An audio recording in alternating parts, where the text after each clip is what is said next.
vakatanga kunotengesa information vachitengesa vanhu kuzvigananda, they can make money. And isusu hatigoni kunovamisa because we know kuti havasiri murevolution. So anything that they do outside of the revolution, we don't care. So be careful of such people. I'm telling you, anyone wamuri kuona ari kurwisa mudharageza, ari kurwisa nyoka, vanhu iva vavo havasi murevolution, hatinavo, vava nezvavanga vakateya zvavakaona zvaramba kubuda. So you find that some are going to start to funny movement, to funny names, could be political party, could do chi, but this whole thing is to take people's monies. So be careful, you'll be sold on a silver platter. Battle over Mnangagwa succession plays out in South Africa. Good Zimbabwe, kusangana kwa tunoita zvakare pana pa channel yenyu pa Booster TV, where we give you the trending news dzinenge dzichiitika munyika yedu yeZimbabwe.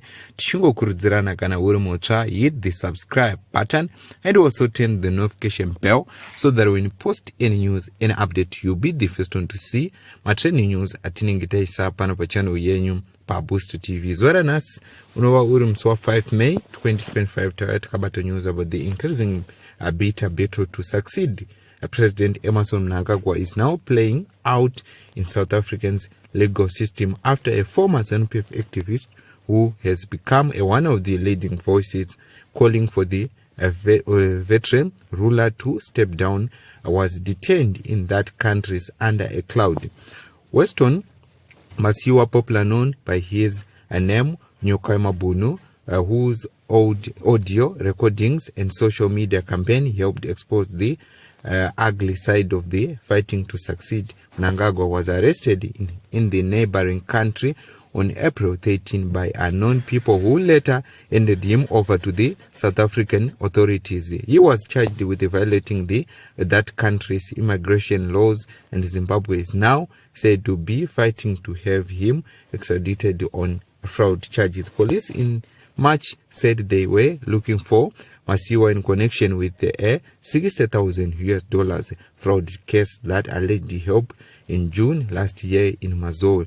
Masiwa sympathizers alleged that he is the latest target of state-sponsored political persecution orchestrated by ZANU-PF operatives across a border. So muri Zimbabwe, Comrade Nyoka Mabunu toziya vari panguva yakaoma kuSouth Africa, uko kwavari kunzi vakabatwa musi wa 13 April 2025 muri Zimbabwe, pawakabatwa nevanhu vasingazivikanwa asi vakazosiyiwa mumaoko emapurisa ekuSouth Africa vachinzi vachikora mutemo wemigration. Asi nawo iyi Nyoka Mabunu vakagara vaitaura kuti ndiri panguva yakaoma nechikwata chebato reZANU-PF, sezvo ndiwo vakareza voice about nauye anti Mnangagwa nekuramba 2030.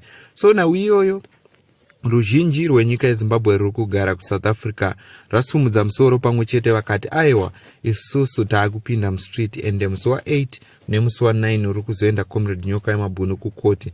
Tiri kupinda mustreet tichifaitira kuti varelease Comrade Nyoka Mabunu, and also hurumende yenyika yeZimbabwe izivikanwe uori hwairi kuita kuruzhinji rwenyika yeZimbabwe. So ndo maaudio andakabata muri yeZimbabwe kuti mugonzwa zviri kutaurwa nevakasiyana siyana munyika yeZimbabwe. Vanhu havasi kufara nezviri kuitwa nehurumende yebato reZANU-PF, sezvo vanhu vari kuti hurumende yebato reZANU-PF ikangoona munhu wese ada kuuya achisumudza musoro achitaura uipi hwebato reZANU-PF ari kuroverwa ari panzvimbo ipapo pakutaura kwaanenge aiita muri yeZimbabwe. So ndo audio ratauya takabata, ndoda kuti mugonzwa audio randauya naro, mugoteeresa maaudio aripo pascreen, mugokomenta comment section muchipisawo mafungiro enyu, maonero enyu, matungiro enyu maererano nenhau yaComrade Nyoka Mabunu. Comrades and friends, how are you? This is Traore here. Hope I find you well. Blessed Sunday.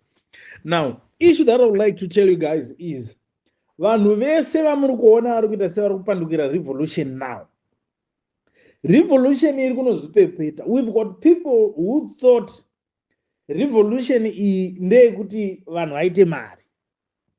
Hani muri kunzwa? We've got people vakatopinda vatori nemamotives avo ekuti todaenda pamberi pechinhu, taenda pamberi pechinhu tobva tatanga kutodya nacho chinhu. Obviously revolution yese inenge ine funding, saka tikamhanya pamberi tobva tati tine vanhu tinenge takuti kuti mari dzichinobuda dzine dzaupinda nepatiri. So two things happened to these people. Vanhu ava vakashaiwa link rekuti vataura navanhu vari influential. Vashaiwa link kudai so bva vatadza kuita mari nechinhu, because mabhaudhi ese anga akasungwa. This is why you always found kuti inini ndaigara ndichitaura kuti no, anyone who talks about money, don't listen to that person. So these people eventually vakapedzisira vaita frustrated, kwakunoti no, kuti tirove mari mune chinhu ichi. Vanhu vakaita sana Traore vanoramba vachiexpose. Why? Instead tichitoziva zvinenge zvichitoitika. You see, vanhu ava vabva vanodhaivheta kwaunonoti no, isusu taakunogadzira chinhu chedu chisinei nageza, chisinei nerevolution iyi. So that vakatanga kunorova vanhu mari, vakatanga kunotengesa information, vachitengesa vanhu kuzvigananda. They can make money, and isusu hatigoni kunovamisa because we know kuti havasiri murevolution. So anything that they do outside of the revolution, we don't care. So be careful of such people. I'm telling you, anyone wamuri kuona ari kurwisa mudharageza, ari kurwisa nyoka, vanhu iva vavo havasi murevolution, hatinavo, vava nezvavanga vakateya zvavakaona zvaramba kubuda. So you find that some are going to start to a funny movement, to have funny names, could be political party, could do chi, but this whole thing is to take people's monies. So be careful. You'll be sold on a silver platter for 30 pieces of silver. That is, easy. As this in a time, I'm telling you, in the next 3 months, no, kuti Traore is a liar. Thank you. Munoona zvimwe zvinhu zvatinoita zvinenge zviri zvekungoti tingotsamwisa midzimu nevakuru vari pasi. Munoona nyaya yekukudza vakafa, sekuti makomrades akashaya akafira mumasango, hazi makomrades oga akangovigwa pasina kufanira. Kuna ana Mujibha nana Chimbwido vaichererwa separi kuchererwa imbwa apfurwa kumabhesi ikokoko, varimo muzvikomo vari kutozikanwa kunzi uyu akachererwa pakati, uyu akachererwa pakati, mashallow graves. Hapana anombotaura nezvavo vanhu ivavo. Kune vabereki vedu vaipfurwa vakatakura masadza, vaibva vangonzi chererai ipapo papurirwa ipapo, vochererwa kuzvikomo kwavaiuya nesadza uko. Hapana ari kutaura nezvazvo.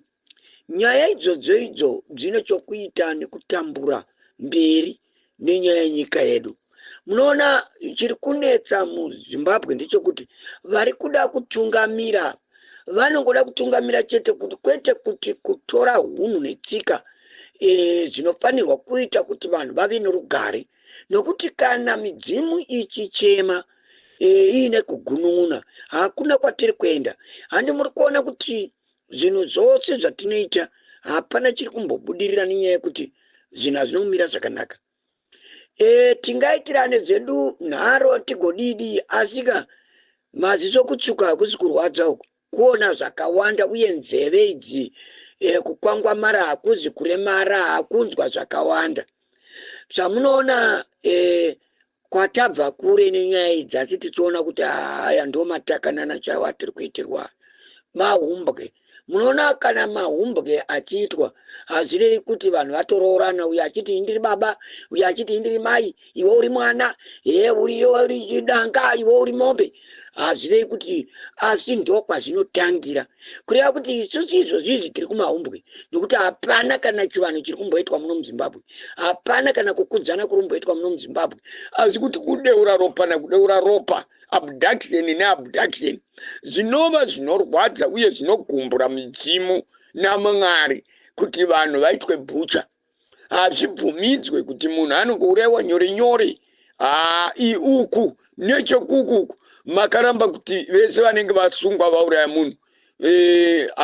avarege kutongerwa rufu nokuti maiziva kuti zvinorwadza kuti munhu auraya munhu onzi ngaaurayiwewo.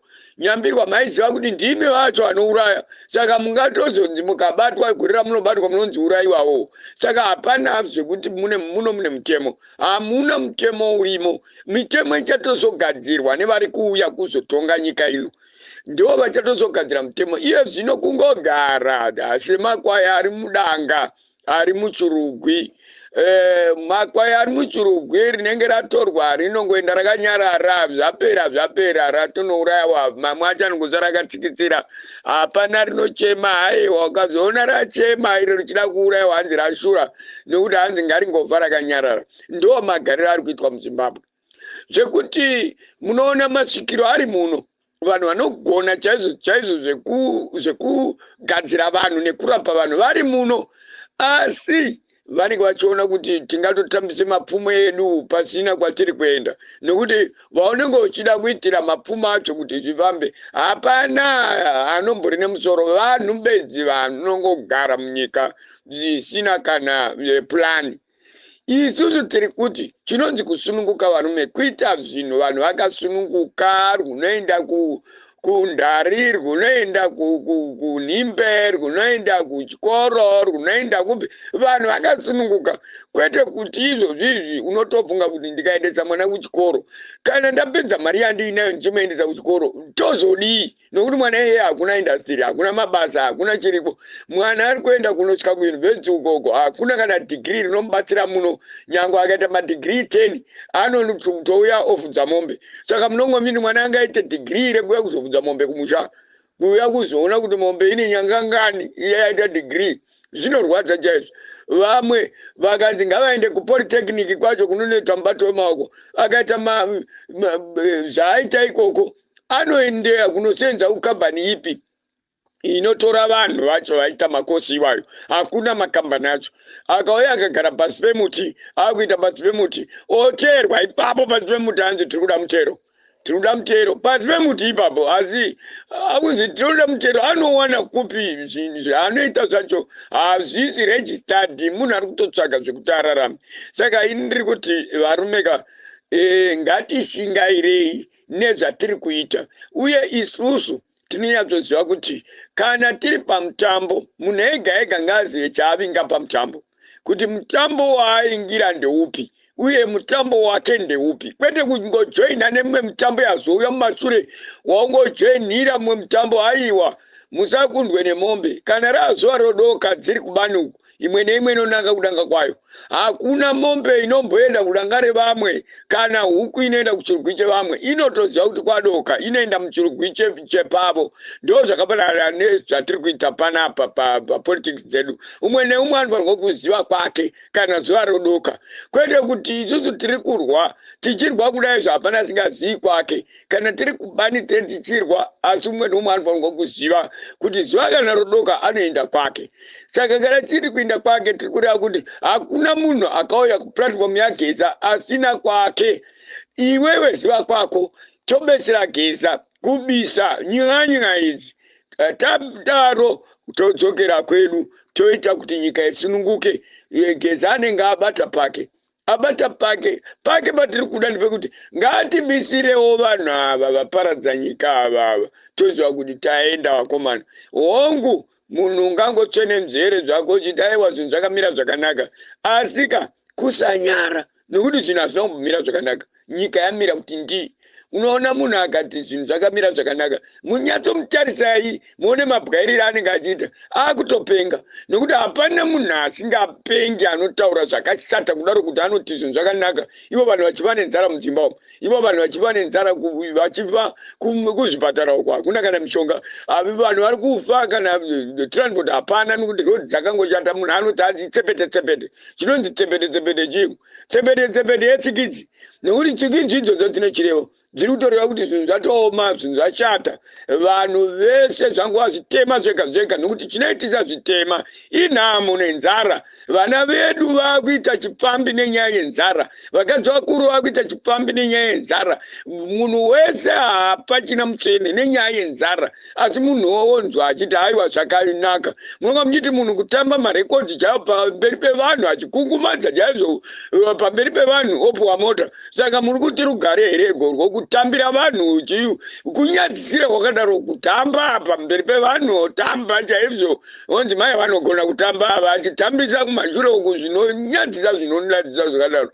Inhamo iyoyo, hakuna nhamo inodarika ipapo vakomana. Kuona mai vako vachitamba kudaro, iwe uripo mwana wacho wakatarira kudai zibaba achikuzwa, kukuzwa umbanza haatokupai mota.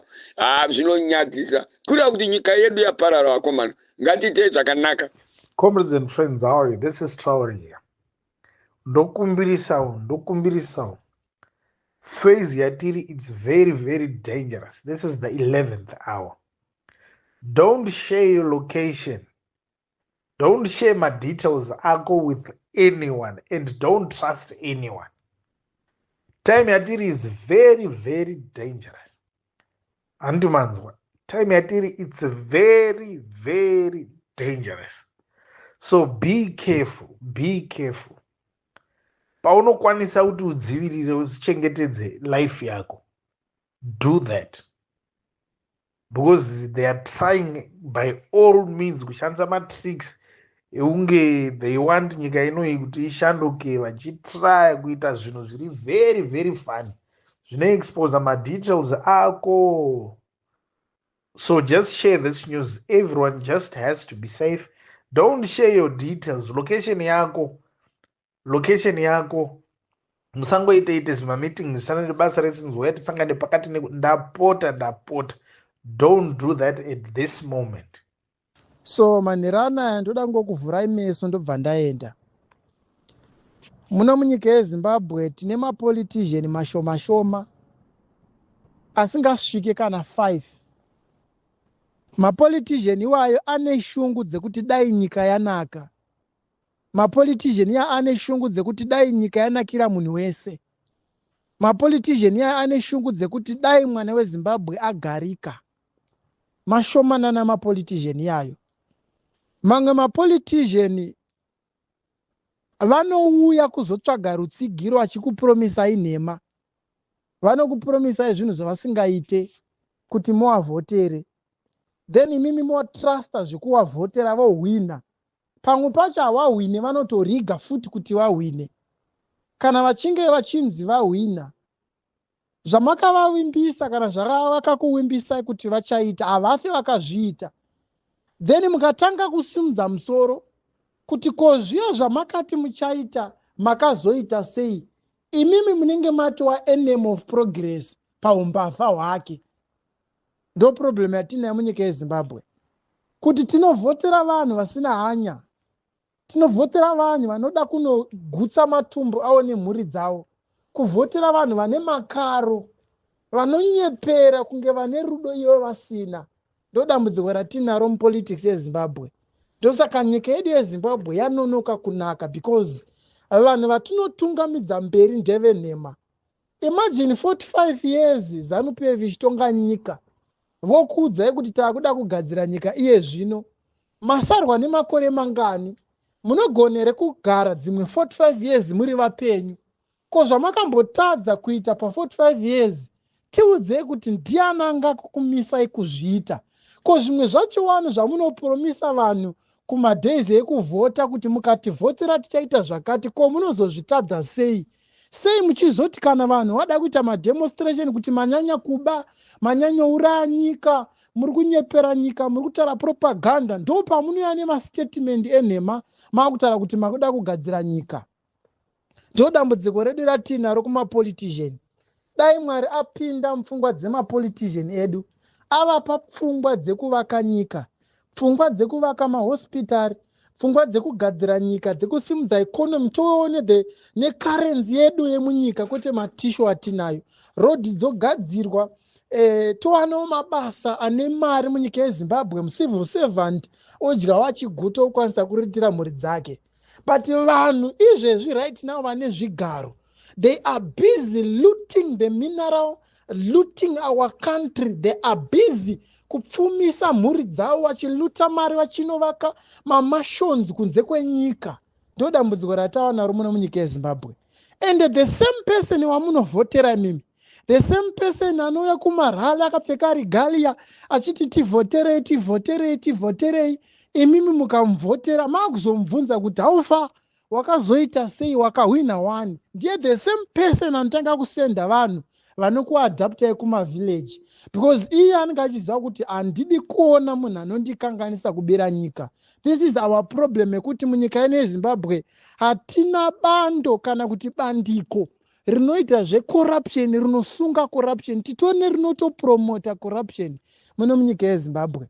Saka nyika yedu yeZimbabwe inoda kubatana. Chekutanga, isusu maZimbabweans pachedu tikagona kubatana, tikava nerimwe chete, tikagona kutamba somu imwe chete, tikagona kufuga gumbeze rimwe chete, tinogona kukurira mapolitician enhema.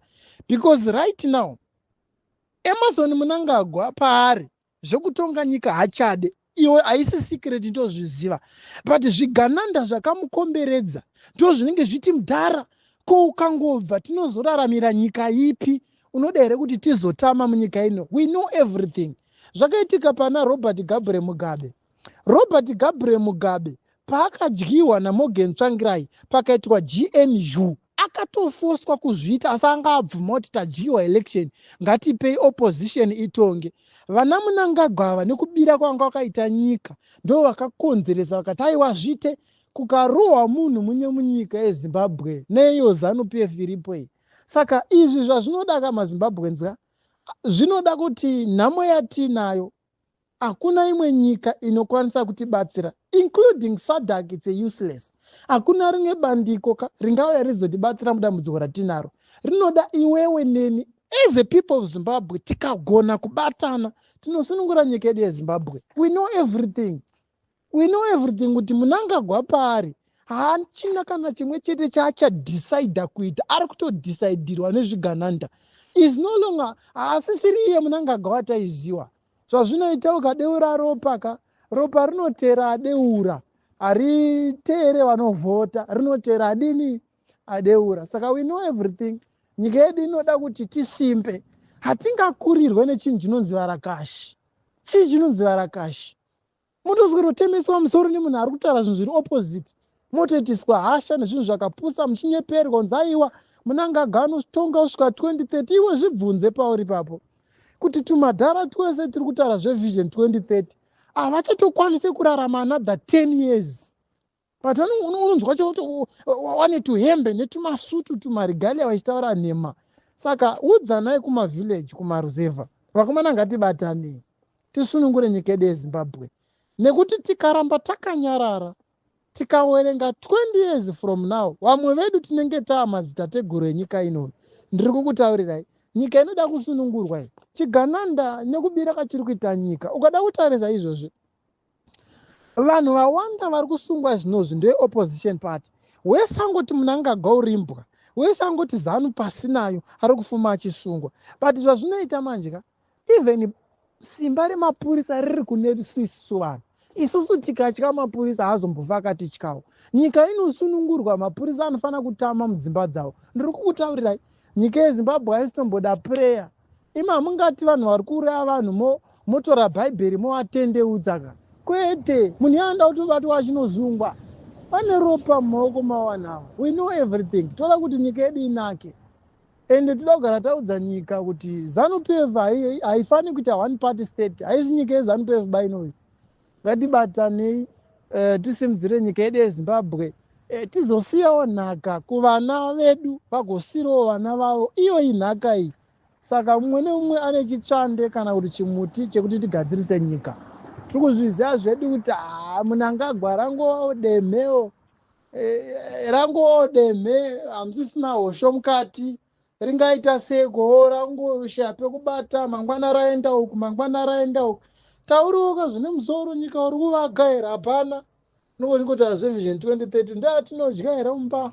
Ikonomi yaparara, muzvipatara muna mushonga, mangobata kusiko. Tiri kuzviziva hedu zvese zviri kuitika musahla, nyika inosununguka, nyika ino inosununguka. Patinozosvika kunana Christmas uku tenda kutocelebrate the new leadership, isu toziva secret yemongo yepolitics kuti nyika yedu inodini, nyika yedu inonaka.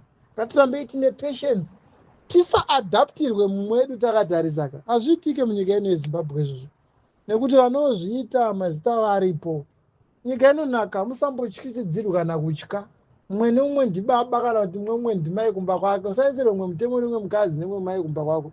Saka ngatibatanei chekutanga, tombosiyana nezvemapato, ngatimbodhila nemasituation atinayo as a people of Zimbabwe. We know everything. Kuti our parliament, we know what is happening right now. Kuti nyika yedu yeZimbabwe iri kubhoila, tara patiri kuita zvigananda zvinobaya chete, zvichida zvisingadi. Is someone constantly lying to you? Are they always